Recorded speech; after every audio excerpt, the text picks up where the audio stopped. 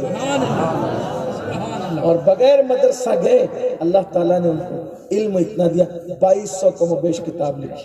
اب وہ 2200 کتاب لکھ کے کیا کیا؟ اپنے مرید سے کہا. توجہ کرو، یہ امام حمیدی کی روایت ہے کہ اپنے مرید سے کہا بیٹا اس کو لے جا اور یہ سب کتابیں دریا میں ڈال دے.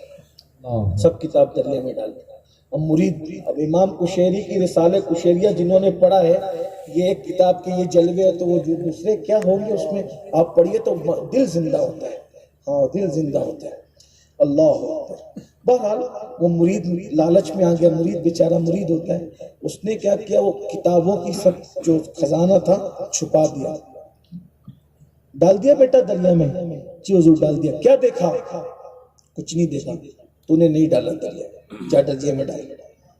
پھر گیا، جیسے ڈالنے لگا یا اللہ اتنا عظیم سرمایہ دریا میں چلا جائے گا میرے مرشد کا. پھر چھپا دیا. کیا ڈال دیا؟ ہاں ڈال دیا. کیا دیکھا؟ کچھ بھی نہیں دیکھا. جھوٹ بولتا ہے. دریا میں ڈال. خوب ڈانٹا. بہرحال لے جا کے دریا میں ڈالا. جیسی دریا میں ڈالا دل پکڑ لی، ہائے علمی سرمایہ ضائع. تو دیکھا 2 ہاتھ اوپر آئے اور ان کتابوں کو سنبھالا. اور جب ان کتابوں کو سنبھالا اور ہاتھ اندر چلے گئے تو کہا اللہ کی قسم دے کے پوچھتا ہوں بول تیرے کس کے ہاتھ ہے؟ آواز آئی خضر کے ہاتھ. کیا راز ہے؟ کیا راز ہے؟ سن، ایک وقت وہ آئے گا اس قوم کے پاس کتابیں اور علمی سرمایہ ختم ہو جائے گا. ایک دور ایسا آنے والا ہے. تو اس دور میں پھر کیا ہوگا؟ اہل اللہ دعا کریں گے کہ اللہ علمی سرمایہ کی ضرورت ہے، ہمیں کچھ کتابیں چاہیے. اس وقت یہ کتابیں اس قوم کو عطا کی جائے گی جن کو ضرورت ہوگی. تو کہا قشیری ہی کی کیوں، دوسروں کی کیوں؟ علمی کام تو سب نے کیا لیکن قشیری ہی کا سرمایہ کیوں رہے گا اور وہ بھی پانی میں محفوظ رہے گا؟ وہ کیوں؟ تو کہا اس کی وجہ صرف یہ ہے کہ اس نے ماں کے ساتھ وفا کا حق ادا کیا. سبحان اللہ سبحان اللہ. اتنا بڑا نقصان اٹھانے کی کوشش کی ماں کی خوشی کے لیے، لیکن اللہ نے نقصان اس کا ہونے نہیں دیا. اس امتحان میں اللہ، یہ ہے ماں کی دعا کی وقت. نعرہ تکبیر، نعرہ رسالت، مسلک اعلی حضرت، علماء اہل سنت. استغفر اللہ رب العالمین. کل اندور کے اجتماع کا اعلان سید صاحب نے کر دیا. میں بھی آپ کو کہتا ہوں کہ کل صبح 10 بجے سے رات 10 بجے تک نواز شاہ ولی کی قبر میں اجتماع ہے. آپ ضرور تشریف لائیے. بڑے بڑے علماء خطبہ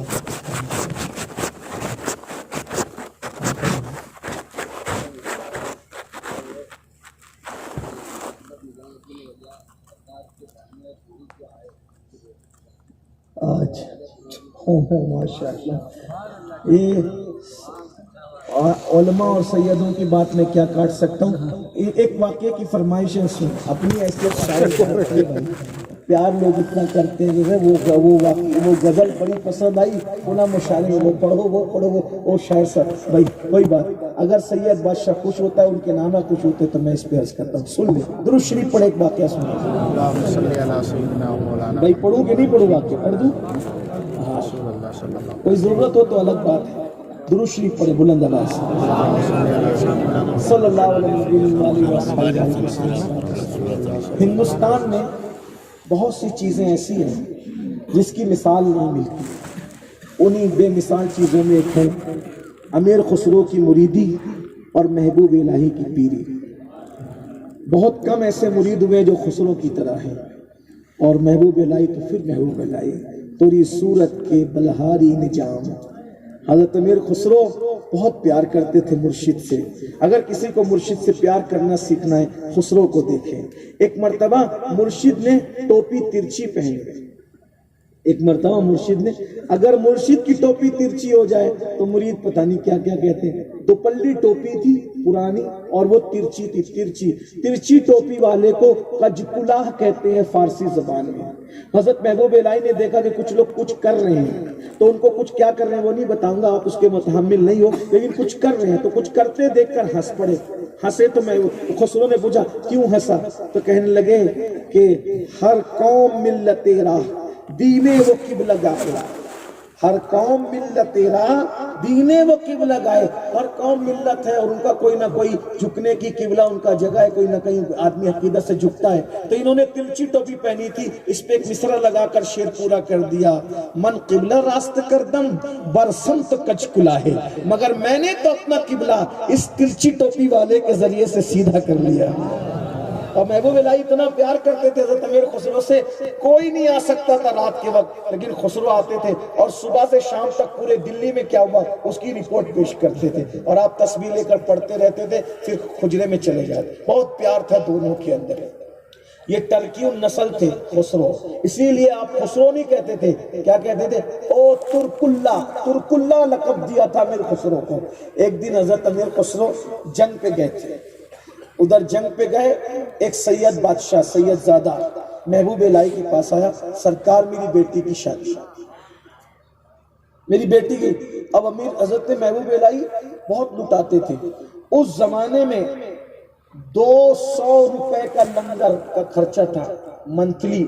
آج سے 700 سال پہلے جب لوگ چند سکوں میں حویلیاں بناتے تھے، محبوب الہی اس سے بہت زیادہ، یعنی آج لاکھوں روپے آج کے دور کے حساب سے لنگر پہ لٹاتے تھے.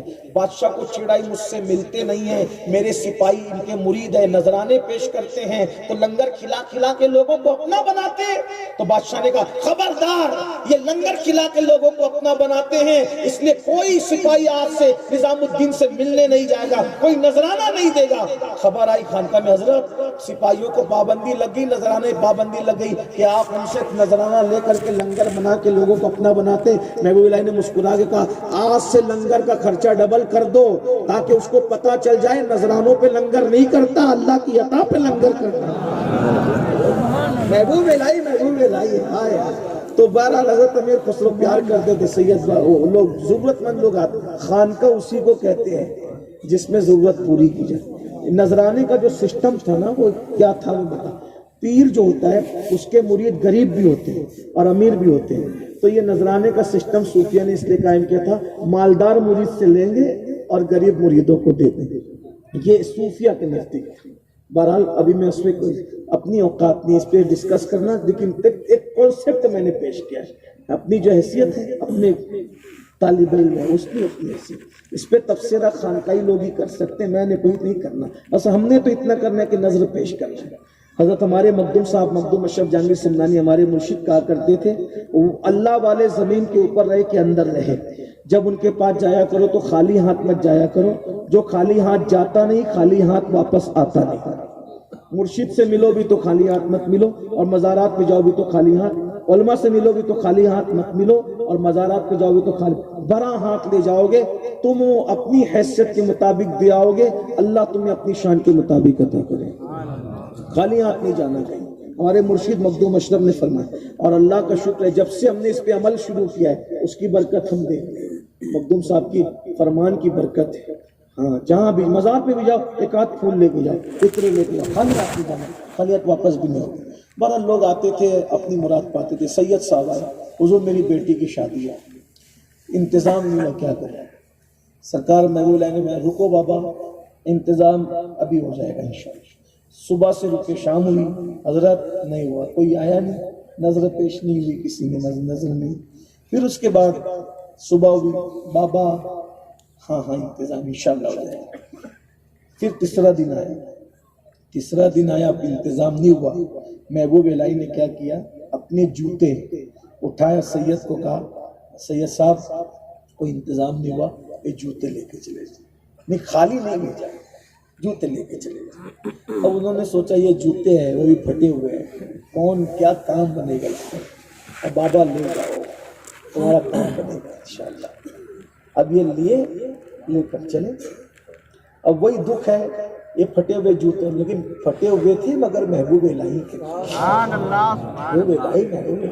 محبوب الہی کے محلے والے بڑے مخالف تھے، بولے یہ فجر نہیں پڑھتے، رات دن سما میں بیٹھے تھے، فجر نہیں پڑھتے محلے والے۔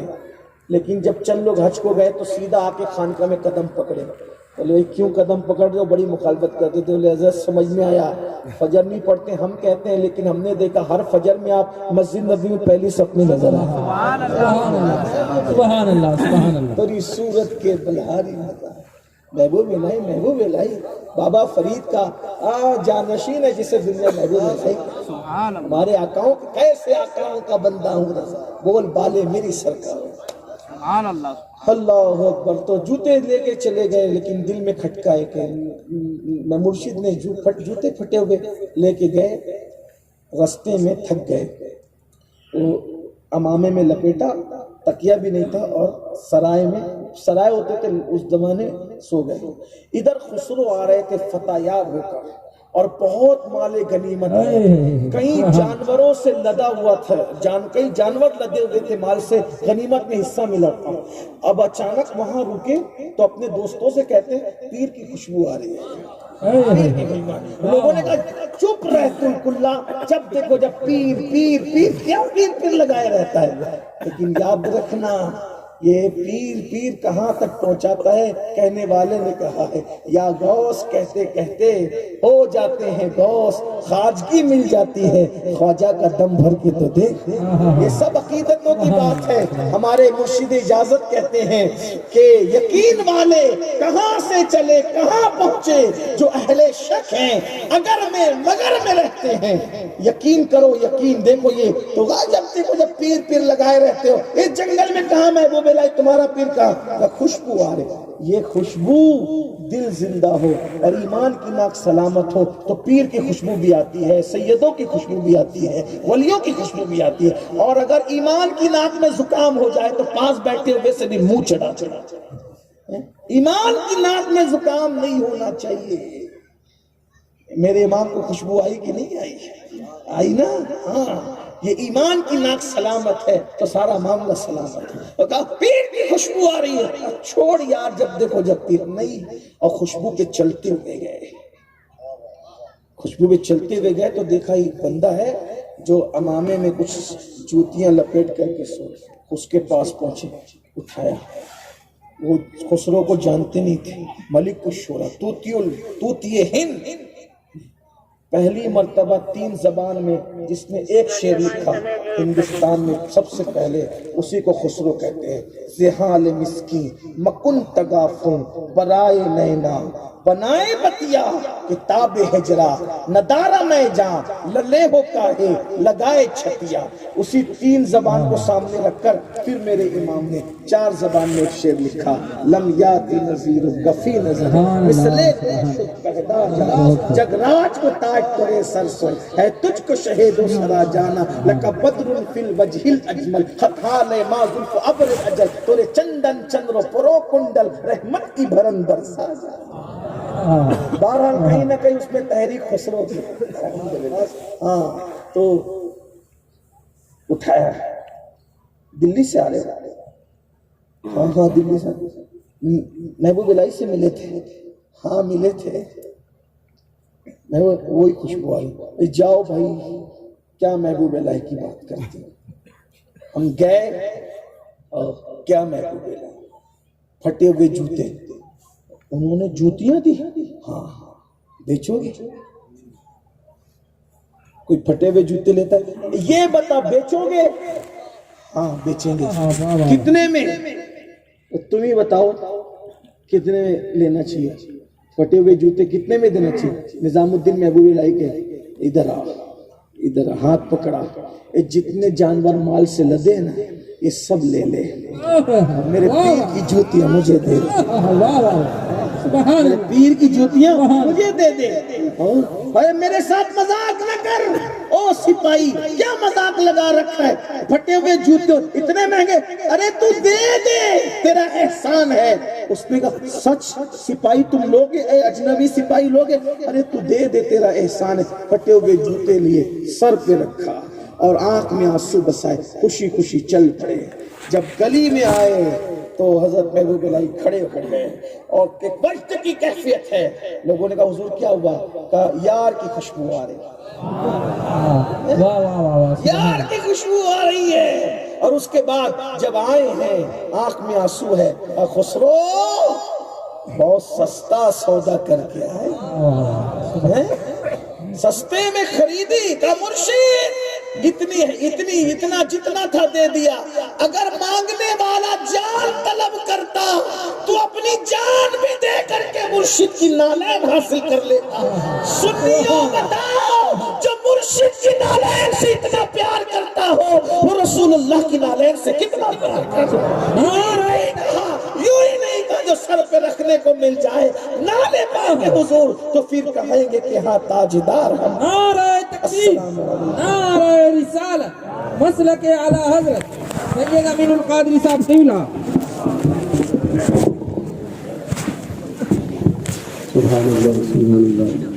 اللهم صل على سيدنا ومولانا محمد.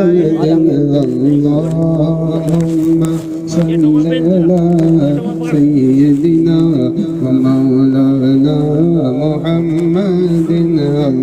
اللهم صل على سيدنا ومولانا محمد وعلى آله وصحبه وبارك وسلم. اللهم على الحبيب صلى الله سيدنا ومولانا محمد فضل رب العلا.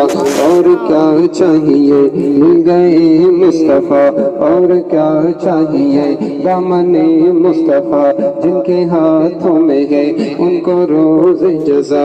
اور کیا چاہیے ہم کو